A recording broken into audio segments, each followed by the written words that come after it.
자, 그러면 제가 오늘은 말씀 최종 정리하는 시간으로 이제 바로 들어가 보도록 할게요. 먼저 이제 에스겔과 사도행전을 얘기하기 전에 한 번 더 우리가 복귀하기 위해서 필요한 개념 중에 하나가 이제 십자가의 정신입니다. 십자가의 복음이라고 하는데, 일단은 우리가 성경에서 십자가와 복음을 동일시하고 있어요. 그래서 십자가라는 건 헬라어로 표현하면 스트라우스, 그 다음에 복음은 유앙겔리온인데, 복음이라는 것의 본질은 성경에서 말하는 복음이라는 것은 세속적이거나 아니면 종교적으로 기대할 수 있는 것과는 일단 관계가 없다고 보셔야 될 것 같고요.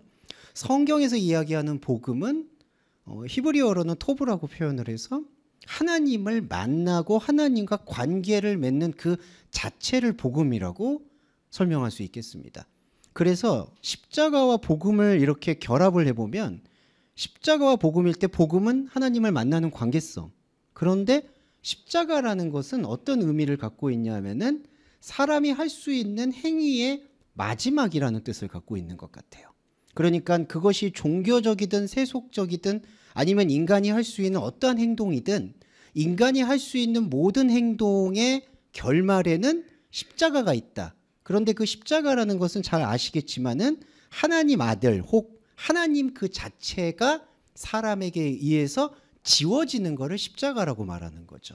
그러니까 이거는 상당히 역설적인 건데, 복음이라는 거는 하나님을 만나는 수단인데, 그리고 하나님을 만나는 유일한 방법을 복음이라고 얘기하는데, 그 하나님을 만나는 유일한 복음이 십자가밖에는 없다는 건데, 십자가라는 것은 근원적으로 살펴보면 사람이 할 수 있는 어떠한 디자인이나 구상이나 생각이나 노력이나 의지나 감각이나 선천적인 것으로는 도달할 수가 없다는 것을 선포하는 게 바로 하나님 아들의 십자가 못 박힘이다. 이렇게 생각을 하는 게 십자가 복음의 제일 정수라고 할 수가 있겠습니다. 그리고 또 하나는 여기서 조금 더 이제 이 깊이를 확장할 필요가 있는데, 십자가라는 의미는 죄사함이라는 것과 연결이 됩니다. 십자가와 죄사함. 그런데 여기서 이제 우리가 이 죄의 본질과 깊이를 좀 들여다봐야 되는데, 십자가가 우리의 죄를 사해 주신다라는 이 명제는 변함이 없고요. 앞으로도 계속돼야 되고요.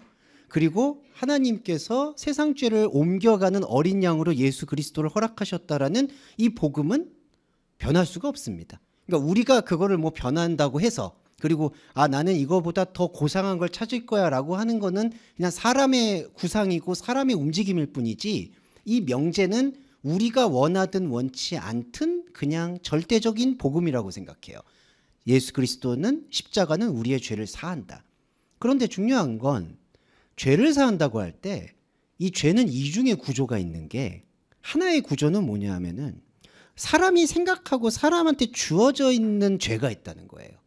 그런데 사람이 생각하고 사람에게 주어져 있는 죄는 사람이 만들어내는 우상에 의해서 규정받는 죄의, 그걸 이제 고리라고 얘기하거든요. 죄의 고리에서부터 비롯된 게 사람이 생각하는 죄라는 거예요. 사람이 생각하는 죄는 양심의 영역이라든지 사람이 구상하고 있는 여러 가지 삶의 모습들에서 나타나는 죄의식이나 죄책감과 연결이 되어 있습니다.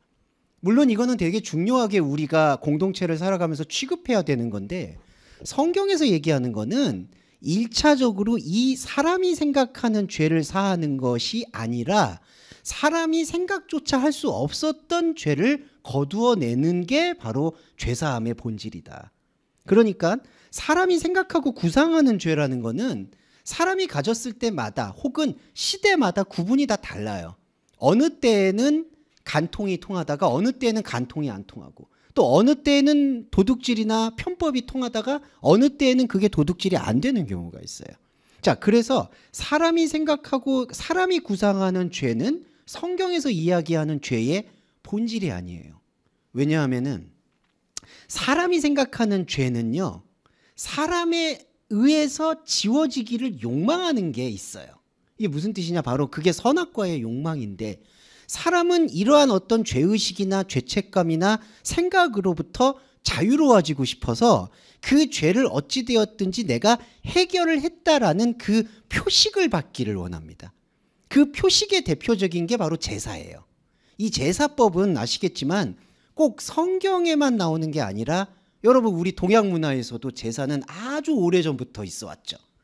동양 문화에서 제사를 빠지고는 얘기할 수가 없겠죠. 그런 만큼 아주 오래되어 있는 그 의식과 충동이 바로 제사예요. 근데 이 제사를 드리고자 하는 목적이 무엇이냐라는 게 바로 우리한테 내재되어 있는 죄의식을 어떻게든지 상쇄시키려고 하는 욕망이라는 겁니다. 그래서 여기 보시면은 성경 말씀 중에 죄가 잉태한 즉 욕심을 낳고, 맞죠? 욕심이 잉태한 즉 사망을 낳는다. 네, 정말 죄송합니다. 이게 다른 목사님들은 여기 칠판에다가 말씀을 다 외워가지고 여기다 막 적는데 저는 장절은 고사하고 그게 어디 있는지도 잘 모를 때가 있어요. 변명을 하자면 제가 이거를 좀 총체적으로 보기 때문에 그런 걸 좀 양해해 주시면 그런 말씀인데, 죄가 잉태한 즉 욕심과 사망으로 연결되어지는 그 욕심이란 단어가 헬라어로 에피디마스, 욕망이란 뜻인데, 그 욕망은 사람이 가지고 있는 어떤 그런 오욕칠정의 욕망을 얘기하는 게 아니라 자기도 인정하고 싶지 않지만 자기한테 그냥 주어져 있는 충동이나 욕구를 욕망이라고 얘기합니다. 근데 인간이 갖고 있는 충동이나 욕구가 바로 그 죄를 치우고 싶어 하는, 죄를 사함받고 싶어 하는 욕구와 연결이 되어 있다는 거죠. 예수의 십자가는 그 사람이 생각하는 욕망의 대체제가 아니에요.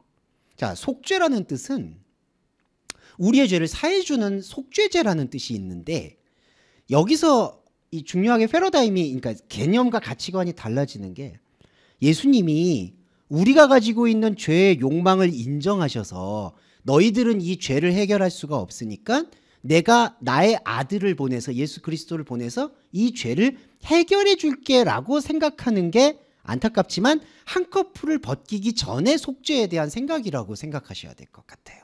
그러니까 구약의 많은 제사들은 1년에 한 번씩 양이든 소의 피를 잡잖아요. 그 소의 피를 잡는 의식을 통해서 얻고자 하는 건 내가 죄의식이 있고 죄책감이 있는데, 혹은 죄책감을 떠나서라도 내가 잘 살고 싶다든지, 기복적으로 얘기하면, 그리고 뭔가 생사화복과 평안을 빌고 있는데, 죄의식이든 죄책감이든 생사화복을 비는 그런 마음들, 그런 마음들을 가지고 송아지나 양의 피를 잡았다는 거예요. 그래서 욕망을 충족시켰다라고 믿는 거예요. 그래서 그런 마음으로 또 1년을 살아가요. 이게 참 아이러니하게도 우리 인간이 1년 농사를 지을 때, 농경사회에서도 추수 때나 그럴 때 또 제사를 지내죠. 그리고 또 1년을 넘기죠. 자, 그렇게 하는 것과 똑같은 게 바로 인간이 갖고 있는 죄에 대한 욕망이에요. 그런데 예수의 피가 이 죄에 대한 욕망을 대체해 줬냐? 이게 아니라는 게 신약에서 말하는 세상의 죄를 옮기는, 세상 죄를 지고 가는 하나님의 어린 양이라는 개념인 겁니다. 그래서 십자가를 다시 돌아와 볼까요? 십자가는 속죄제인데, 속죄제는 우리가 구상하고 있는, 인간이 구상하고 있는 죄의 욕망과 죄의 해결로서 예수의 피가 들어온 게 아니라, 예수의 십자가는 우리한테 뭘 깨우쳐 주냐면은 이렇게 죄사함을 받으려고 하는 우리의 생각이 죄다. 그러니까 죄를 사함 받으려고 했던 그 생각, 그게 죄라는 것을 예수님께서 십자가에 못 박히심으로써 우리한테 선포를 해주셨다라는 게 바로 십자가 곧 복음이다. 그래서 신구약 성경을 통틀어서 어떤 분들은 이 십자가의 복음을 약화하는 설교들도 많이 하게 되고 그런 접근들도 많이 하게 되는데, 신구약 성경에서 그리스도론이라고 얘기하는 것은 결국엔 궁극적으로 십자가입니다. 십자가의 복음을 우리가 추구할 수밖에 없고 그게 결정적인 포인트예요. 그런데 제일 중요한 거는, 그리고 제일 좀 표현이 격하게 말씀드리면 제일 영적 전쟁을 해야 되는 부분이 십자가 복음에 대한 바른 이해예요. 십자가 복음에 대한 바른 이해가 없으면 가장 밀접하게 맞닿아 있는 욕망의 배설물이 되어버리는 거예요.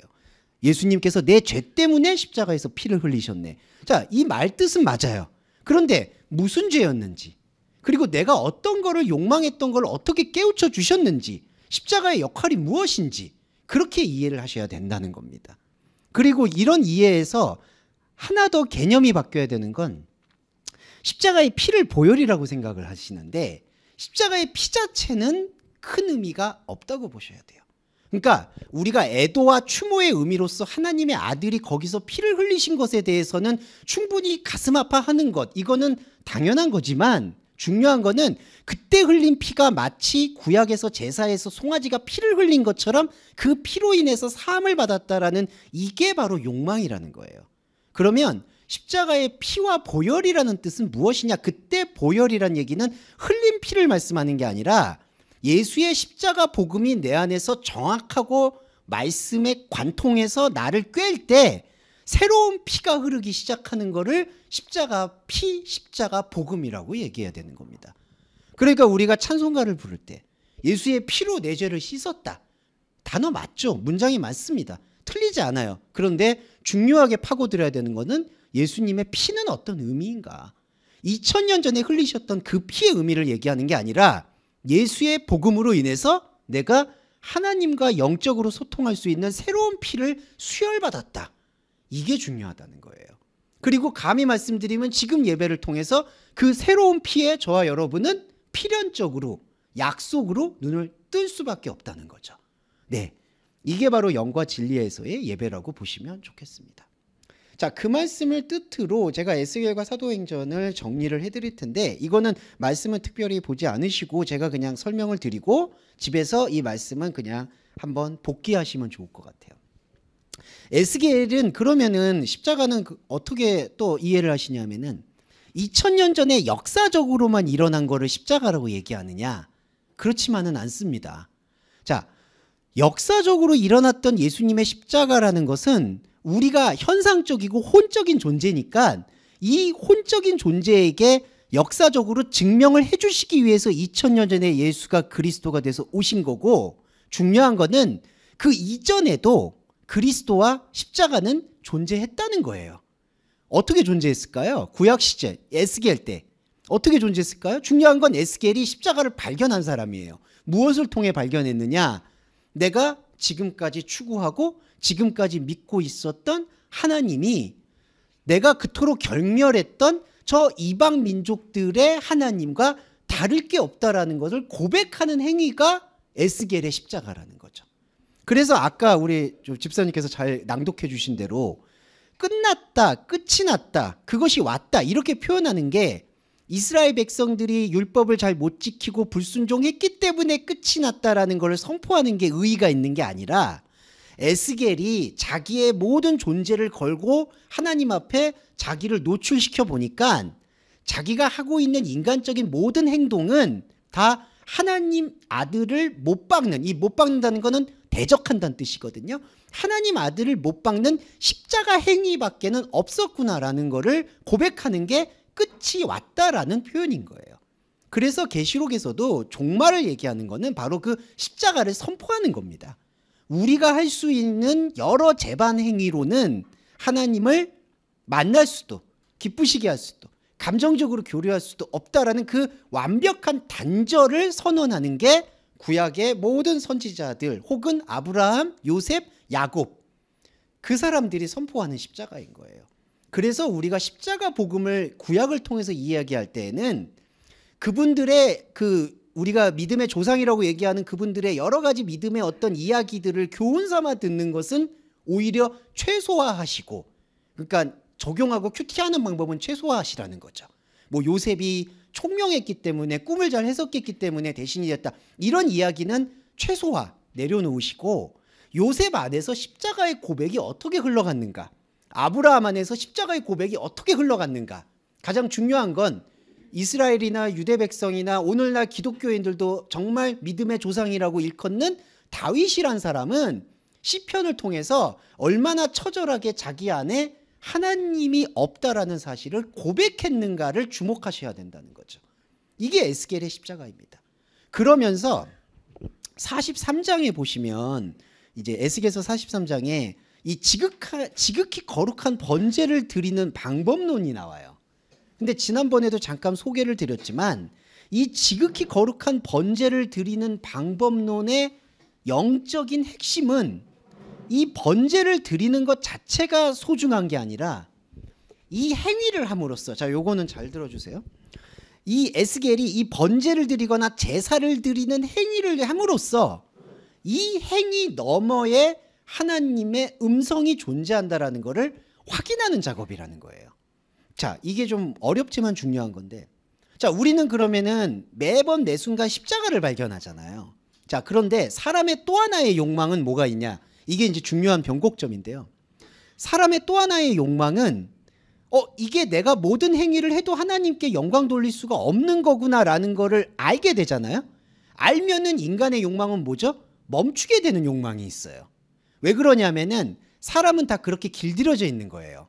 자기한테 의미가 없고 자기한테 쓸모가 없고 자기한테 도움이 안 된다고 생각하고 자기에게 이게 납득이 안 된다고 생각하면 멈춥니다. 그러니까 십자가를 딱 들었을 때 사람이 하나님을 향해서 돌릴 수 있는, 영광을 돌릴 수 있는 기쁜 게 아무것도 없구나, 이거를 깨우치게 되면 자기는 그걸 깨달았다라고 하죠. 근데 그 다음에 그 사람의 삶을 지배하는 게 뭐냐면은 그럼 난 더 이상 기도를 안 해도 되겠고 예배를 안 드려도 되겠고 종교가 없어도 되겠고 아무것도 안 살아도 되겠구나, 이렇게 가는 거예요. 이게 인간이 갖고 있는 두 번째 욕망인 거예요. 자기한테 의미가 없으면 하지 않으려고 하는 거예요. 근데 에스겔은 이거를 전환시켜서 우리 안에는 제사가 있다. 이 제사가 뭐죠? 우리의 기도입니다. 우리의 묵상이에요. 지금 여러분 이 영하 10도네요 지금.